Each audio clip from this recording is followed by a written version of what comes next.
নমস্কার, আপনারা দেখছেন চ্যানেল 24।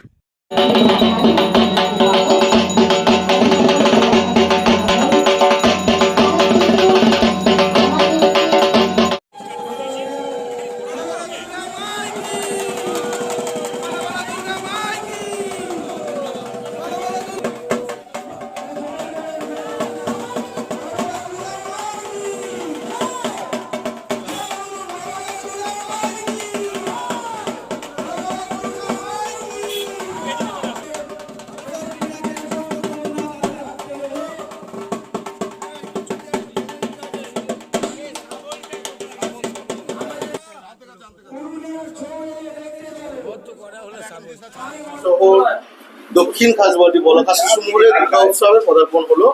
কুটি পুজোর মাধ্যমে প্রতিবারই আমরা রথের দিন কুটি পুজোটা করি, সেই হিসাবে আজকে কুটি পুজো 34তম বর্ষ। এবারে থিম কি আপনাদের? হালি শহরে ছৌ এলো দেখতে চাই। এই ভাবনাটা কেন?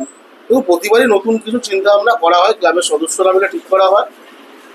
সেই জায়গা থেকে আগেরবারও ছিল গত বছর আর কি মিশরের পিরামিড, তার আগেরবারও হাতির ওপর একটা কনসেপ্ট ছিল, তার আগেরবার আমরা মাতৃঋণ দেখেছি।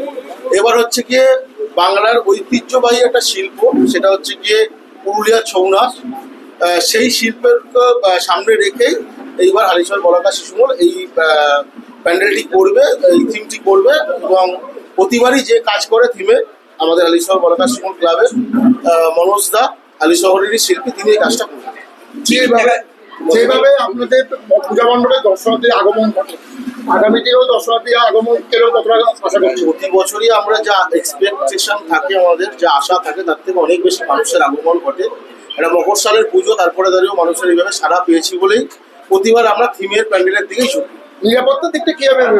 সেটা প্রশাসন রয়েছে, প্রশাসন প্রতিবার যেমন আমাদের সহযোগিতা করেন, আশা করি এবারও সহযোগিতা করবেন। এবং আমাদের যে ক্লাব সদস্যরা আছে তারা দিন রাত্রি থাকে, শিফটিং করে থাকে, এবং রাত্রি 3টের সময় আসলে দেখবেন আমার ক্লাব সদস্যরা রয়েছে। সেই জায়গা থেকে আমরা চেষ্টা করি কোনো মানুষের কোনো অসুবিধা না হোক, সুস্থভাবে ঠিকভাবে ঠাকুর দেখে প্রতিমা দর্শন করে, প্যান্ডেল দর্শন করে তারা যেন নির্বিঘ্নে বাড়ি ফিরতে পারে, তার ব্যবস্থা থাকে। দাদা, এবছরের প্রতিমা কোথা থেকে আসছে? প্রতিবারই যেখান থেকে আমরা জবে থেকে থিম পুজো শুরু করেছি, মদন মোহন পাল আমাদের ঠিক পাশে, আমাদের ওয়ার্ডেরই মৃৎশিল্পী, কিন্তু প্রচুর স্বনামধন্য শিল্পী, তার থেকে প্রতিমা নেওয়া হয়। কি কি দেখতে পাওয়া যাবে? দেখুন, এবার অনেকগুলো কনসেপ্ট রয়েছে। অ্যাকচুয়ালি লাল মাটির একটা ফ্লেভার থাকবে, তার সঙ্গে বাসুকি নাগকে আমরা দেখেছি শ্রীকৃষ্ণের একটা পার্টের মধ্যে পড়ে, তার একটা কনসেপ্ট তোলা থাকবে। এবং থামসা মাদল থেকে শুরু করে কৃষ্ণের লীলাগুলো, কৃষ্ণের লীলা, কৃষ্ণের তাণ্ডব, সবটাই বংশবধ, সবটাই এর মধ্যে থাকবে। এবং অনেকগুলো পার্টের মধ্যে ভাগ করা আছে। এবং সবচেয়ে বড় ব্যাপার, এমনভাবে ফুটিয়ে তোলা হচ্ছে প্যান্ডেলটাকে, যাতে মাটির ফ্লেভারটা পাবে, মানুষ আসলে লাল মাটির যে ফ্লেভারটা সেটা পাবে। মানুষ কবে থেকে দেখতে পারবে তারা পুজো, মানে ওপেনিং কবে থেকে? আমরা প্রতিবার যেটা করি, প্রথমবার দিন কি দ্বিতীয় দিন ওপেনিং হবে, সেটা আমরা পরবর্তী সময় আপনাদেরকে জানাবো। এই যে থিমটা করেছেন ছৌ নৃত্য, এটাকে কিভাবে ফুটিয়ে তুলবেন? ছৌ নৃত্যটাকে কিভাবে ফুটিয়ে ছৌ নৃত্য বলতে দেখুন, কনসেপ্টের মধ্যে অনেকগুলো পার্ট রয়েছে, এবং পুরুলিয়ার কাছে যে পুরুলিয়ার সঙ্গে ছৌ নৃত্যের যে ছৌ নাচের যে কানেকশন রয়েছে, প্রতিটা পার্টের মধ্যে সেগুলো ভাগ করে দেওয়া থাকবে, এবং মানুষ ছৌ নাচটাকে পুরোপুরি উপভোগ করতে পারবে। এবং কিসের মাধ্যমে কি কি দিয়ে ছৌ নাচ, কোন কোন সরঞ্জাম লাগে সেগুলো থাকবে। ছৌ নাচের নাচ থেকে শুরু করে বিভিন্ন মডেলের মাধ্যমে সেগুলো বোঝানো থাকবে। ওটা আলোকসজ্জার জন্য কোনো বিশেষ না, প্রতিবারই যেই দেয় আমরা কোনো সময় চেঞ্জ করি না, যে প্রতিবার দেয় সেই দিচ্ছে। আমাদের নিতাইদা হচ্ছে গিয়ে নিতাইদা, এবারও নিতাইদা। এইবারে থিমটা কিন্তু অতি ভালো, কিন্তু সেক্ষেত্রে বয়স্কদের দেখার জন্য আলাদা কোনো সুযোগ করে দেওয়া? না, বয়স্কদের সুযোগ বলতে আমরা প্রথমে পাস দিয়ে দিই ম্যাক্সিমাম জায়গাতে, এবং যদি কোনো প্রতিবন্ধী কিংবা সেই জাতীয় কিছু থাকে, আমরা দেখতে পাই যে কোনো সমস্যা রয়েছে যারা আসছে, কেন আমরা তো একসাথে প্রচুর মানুষকে একসাথে ঢুকতে পারি না, অস্থায়ী মণ্ডপ থাকে, সেই জায়গায় দাঁড়িয়ে আমাদের একটা লিমিটেশন থাকে, এবং প্রশাসনের সাথে কথা বলে যতটা সংখ্যক বেশি মানুষ ঢোকাতে পারি আমরা প্যান্ডেলের ভেতর ঢোকাই।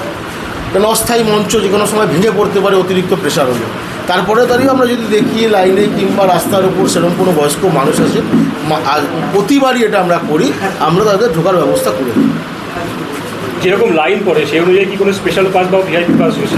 স্পেশাল পাস বলতে আমরা কার্ডের সাথেই স্পেশাল পাস কিছু দিই, প্রতিটা ক্লাব, আশেপাশের ক্লাবগুলোকে, সমাজসেবী সংগঠনগুলোকে দিই, আমরা এটা প্রতিবারই দিই, তার একটা লিস্ট আছে, প্রতিবারই যেরকমভাবে সেটা ডিস্ট্রিবিউট হয় ওরা সেভাবে ডিস্ট্রিবিউট হয়। কি বার্তা দেবেন জনগণের? বলবো যে প্রতিবার বলাকা শিশুমঙ্গল ক্লাব নিরাশ করেনি দর্শনার্থীদের, এবারও করবে না। এবং আশা করি বিগত বছরগুলোতে যে ক্লাবের যে থিমগুলো ছিল, এবছর অনেক বেটার থিম আছে এবং বিশেষ করে বয়স্ক মানুষদেরও যেমন ভালো লাগবে, বাচ্চাদেরও খুব ভালো লাগবে, কারণ প্রতিটা পার্টের মধ্যে কিছু শেখার জিনিস আছে। আমাদের এই ভিডিওটা ভালো লাগলে লাইক করবেন এবং এরকম আরও ভিডিও দেখার জন্য চ্যানেলটিকে সাবস্ক্রাইব করবেন।